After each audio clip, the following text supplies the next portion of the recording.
Il y a une urgence à changer. On a besoin d'aller à l'autre bout du monde pour nous engager. Et donc de sortir à nouveau de sa zone de confort.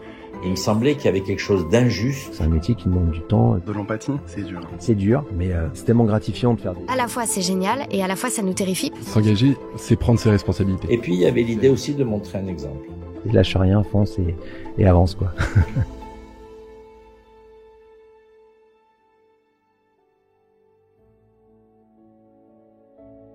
Ici, vous n'entendrez pas son nom de famille.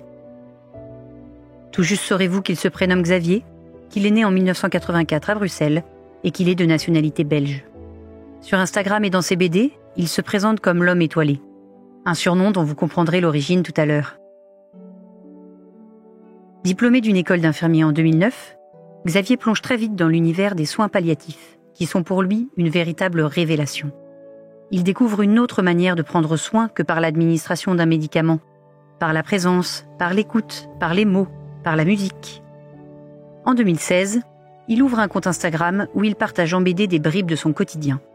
Ses premières anecdotes dessinées sur son expérience en soins palliatifs remportent un grand succès. Il est d'ailleurs aujourd'hui suivi par 170 000 personnes. Il publie 2 BD chez Calman Levy, À la vie en 2020 et Je serai là en 2021. Sa 3e BD, Je suis au-delà de la mort, est parue aux éditions du Lombard fin septembre 2023. Il s'agit cette fois d'une fiction inspirée par une rencontre avec un patient. Pour écrire cette BD et s'occuper de sa fille de 4 ans, l'homme étoilé a pris un congé sabbatique. Mais les soins palliatifs lui manquent déjà. Parce que même si ses services diffusent à son grand regret une aura un peu obscure et inquiétante, il assure qu'il n'a jamais retrouvé ailleurs une telle qualité de prise en charge. Cet univers, vous allez le découvrir à travers sa voix. Et aujourd'hui, l'homme étoilé nous fait le plaisir d'être notre engagé du Figaro. Bonjour Xavier. Bonjour Aude. Sur Instagram et dans vos BD, vous vous faites appeler l'homme étoilé. D'où vient ce pseudonyme ? C'est un petit nom qui m'a été donné par une des patientes dont je raconte l'histoire dans À la vie, mon premier roman graphique. C'est l'histoire de 5 jours de galère pour tenter de mettre un petit peu de vie dans sa chambre. Elle qui, du haut de ses 80 ans de mémoire, fait face à l'incapacité de la médecine à la guérir. Elle est murée dans une profonde tristesse, un profond silence. Et à l'époque, je travaille beaucoup en musique. J'essaye de lui proposer de la musique chaque fois que je m'occupe d'elle. Mais je sens que tout la traverse. Au 5e jour, je me fais plus insistant. Je lui demande de choisir le programme musical de la matinée. Et elle finit par me murmurer du bout des lèvres qu'elle adorait Brel quand elle était plus jeune. Et je fonce en fait dans cette petite porte qu'elle m'ouvre et je lui mets du Brel et je fais le fou sur Brel dans sa chambre et elle finit par sourire. Et au lendemain, sa fille me croise dans le couloir. Elle me reconnaît à mes étoiles tatouées autour de mon coude gauche. Et quand elle me voit, elle me dit « Ah, c'est vous !» Et elle m'explique que quand elle est allée voir sa maman, elle l'a trouvée plus souriante qu'elle ne l'avait jamais vue ces derniers jours. Et quand elle lui a demandé ce qui se passait, elle lui a répondu « C'est l'homme étoilé qui m'a mis du Brel ». Et je pense que voilà, elle me désigne à mes étoiles parce qu'elle a tout simplement pas vu mon nom sur ma blouse. Mais pour moi, c'est un petit peu la conclusion de 5 jours compliqués. Et c'est ma petite victoire, mon petit trophée. Donc quand il s'est agi de regrouper toutes mes histoires à l'hôpital sous un nom de plume, j'ai choisi celui-là. Et d'où viennent ces étoiles sur vos bras ? C'est un hommage à mon arrière-grand-mère que je raconte du coup dans Je serai là, mon 2e roman graphique. Au soir de son enterrement, mon grand-père nous emmène, mon frère et moi, à un match de foot. Alors mon frère et moi, on n'était pas très branchés foot, mais mes parents avaient insisté pour qu'on y aille, pensant que ça nous ferait du bien, que ça nous changerait les idées. Et à la mi-temps, on se rend compte, mon frère et moi, qu'on fait la même chose. On regarde le ciel dans lequel on voit une étoile briller plus que les autres. Et mon frère me prend dans ses bras et me dit « C'est Nénène », c'est comme ça qu'on appelait mon arrière-grand-mère, qui est montée au ciel pour veiller sur nous. Et voilà, ça a été mon premier contact, on va dire, avec le soin palliatif, l'accompagnement de mon arrière-grand-mère, et elle a un petit peu conditionné toute cette carrière professionnelle, en fait, dédiée aux personnes en fin de vie. Pourquoi justement ce double choix de carrière ? Infirmier d'abord, en soins palliatifs ensuite ? Parce que j'avais cette volonté d'accompagner différemment. Je crois fermement en une médecine, un hôpital qui peut soigner autrement que par la simple administration d'un médicament, par exemple. Et j'avais cette soif de relationnel, de rencontres humaines. Et les soins palliatifs ont répondu vraiment à à cette idée que je me faisais d'une médecine différente, plus humaine et plus centrée sur l'humain. Comment est-ce que vous résumeriez votre philosophie de travail dans un service de soins palliatifs comme le vôtre ? Je vais prendre une phrase qui m'appartient pas, qui est une phrase assez célèbre dans le petit microcosme des soins palliatifs et qui dit que les soins palliatifs, c'est ajouter de la vie au jour à défaut d'ajouter des jours à la vie. Et c'est véritablement comme ça que je le conçois. C'est-à-dire que on a toute une part de notre prise en charge qui va vraiment être centrée sur l'accompagnement des symptômes pénibles, de l'inconfort. Et puis aussi une autre part de notre prise en charge qui va vraiment consister à tenter de ramener un petit peu de vie dans chaque chambre pour toutes ces personnes qui parfois ont le sentiment que la vie les a déjà quittées alors qu'elles sont encore bel et bien en vie. À vos yeux, quelles sont les qualités nécessaires pour être un bon infirmier en soins palliatifs ? Une des premières qualités, mais c'est plus une aptitude, c'est avoir de l'empathie. Mais bon, l'empathie, c'est propre à l'être humain en fait. Donc je pense que malgré tout, une aptitude qu'il faut savoir apprivoiser, bien doser pour ne pas se laisser, on va dire, happer par tous ces patients qui vivent des moments particulièrement difficiles et dans des conditions parfois sociales, humaines, familiales qui sont compliquées.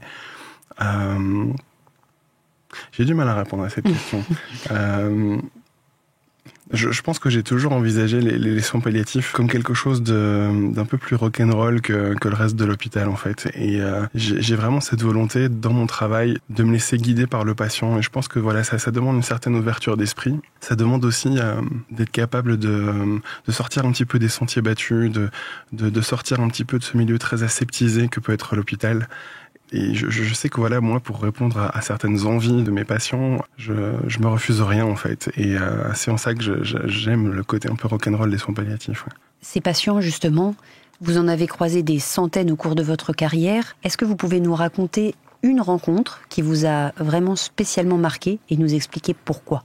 Je pense que la rencontre qui m'a le plus marqué, c'était celle de Nani. Nani, c'est une petite dame de près de 80 ans qui est condamnée elle aussi. Ça matche tout de suite entre elle et moi. Elle m'appelle son viking par rapport à mon look. Et elle a cette approche de grand-mère avec moi véritablement. Et moi qui ai perdu mes 4 grands-parents, qui n'ai pas pu les accompagner dans les derniers jours de leur vie, j'y trouve du sens sans doute. Lorsqu'elle apprend justement que j'ai perdu mes 4 grands-parents, elle décide de m'adopter symboliquement comme petit-fils. Je joue le jeu parce que ça me fait du bien, tout simplement. Durant son hospitalisation, on fête son anniversaire et je lui fais un petit dessin griffonné sur un bout de papier de moi avec un gâteau. Joyeux anniversaire Nani. Et elle en est émue aux larmes. Elle décide de le faire plastifier et de l'accrocher sur son téléviseur.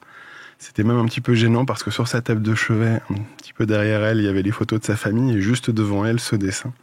Le jour où Nani décède, je retourne dans sa chambre dans l'espoir de retrouver ce dessin. Comme une manière de garder un souvenir en fait de cette rencontre. Ses filles m'apprennent qu'en fait elle a demandé à être enterrée avec.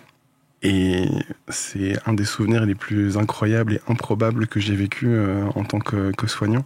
À l'époque, je me souviens que je me suis demandé si j'étais légitime en fait d'occuper cette place parce que Nani avait beaucoup d'enfants, beaucoup de petits-enfants. Elle avait une grande famille, très unie, très soudée, très aimante.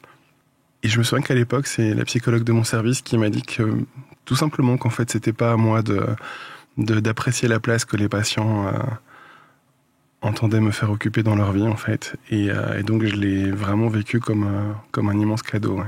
Aujourd'hui, vous êtes en congé sabbatique, mais jusqu'à récemment et pendant longtemps, vous travailliez tous les jours au contact de personnes mourantes. Quel est votre point de vue sur l'euthanasie ? Je pense que justement, c'est peut-être une erreur de vouloir avoir un avis à tout prix sur l'euthanasie, de vouloir se positionner pour ou contre l'euthanasie. Moi qui ai connu une législation favorable à l'euthanasie quand je travaillais en Belgique et qui par la suite ai travaillé dans un pays qui l'interdit, je me rends compte que finalement c'est plutôt une bonne chose parce que ça nous oblige à déployer un maximum de nos ressources. Et on n'en manque pas, même si avec beaucoup d'humilité, il faut encore reconnaître qu'il y a encore beaucoup de prises en charge qui nous dépassent et que malheureusement, il y a encore des patients qui décèdent dans des conditions d'inconfort. Comme je le dis toujours, une demande d'euthanasie, c'est une demande de mort et c'est contraire à la volonté humaine en fait de mourir. Je crois que derrière cette demande de mort, il y a plus qu'une simple volonté de mourir. Il y a l'angoisse de se voir dépérir, l'angoisse de mourir en souffrant. Et répondre à cette angoisse par l'administration de la mort, en fait, c'est contourner le problème et passer à côté. Vous auriez des centaines d'histoires à nous raconter sur votre quotidien d'infirmier en soins palliatifs. Est-ce que vous pouvez nous raconter comment vous vous êtes lancé dans cette aventure, le fait de raconter le récit de votre quotidien en soins palliatifs par la BD ? Mais je faisais ce constat que je fais partie de cette catégorie de personnes qu'on n'invite jamais à raconter sa journée de travail. Parce que quand je dis que je suis infirmier en soins palliatifs, je constate beaucoup d'angoisse, des réactions d'apitoiement aussi, comme si on m'avait forcé à aller travailler là-bas. Et c'était pas le constat que je faisais au quotidien, parce que j'ai la chance en fait d'exercer un métier passion. Et je le vivais avec beaucoup de frustration et un peu d'aigreur.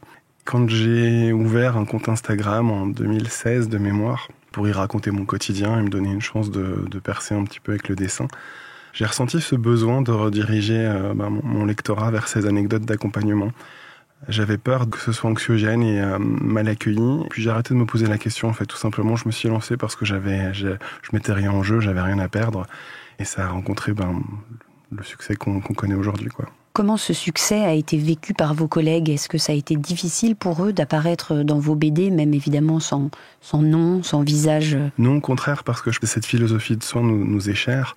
On a à cœur justement de diffuser le message des soins palliatifs. Et donc j'ai senti beaucoup de reconnaissance de la part de mes collègues quand j'ai commencé à raconter notre quotidien en soins palliatifs. Vous avez écrit 3 BD et votre dernière est assez différente des 2 premières. Pouvez-vous nous en parler et nous expliquer un petit peu votre cheminement en matière d'écriture et de dessin ?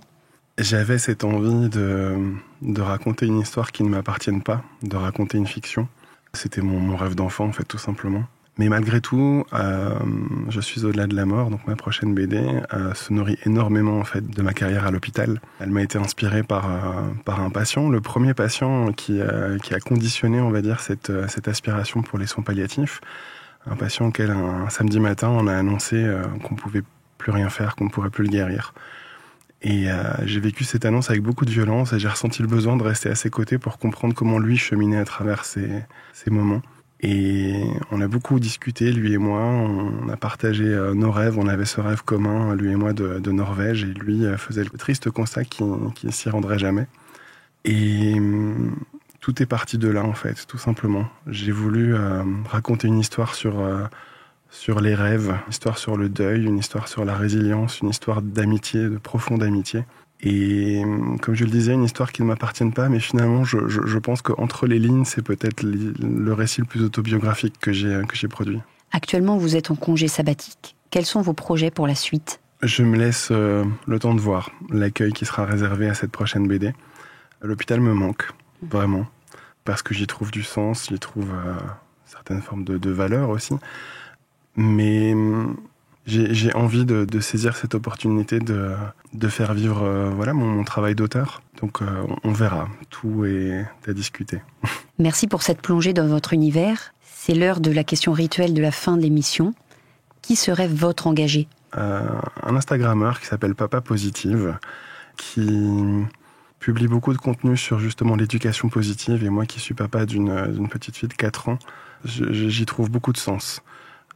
J'ai cette envie de lui apporter une éducation qui soit bienveillante, de l'aider à s'accomplir, à devenir une encore plus belle personne. Merci beaucoup Xavier. C'est moi qui vous remercie. Merci d'avoir écouté ce podcast. Je suis Aude Barietti, journaliste au Figaro. Vous pouvez retrouver les engagés du Figaro sur Figaro Radio, le site du Figaro et toutes les plateformes d'écoute. À bientôt.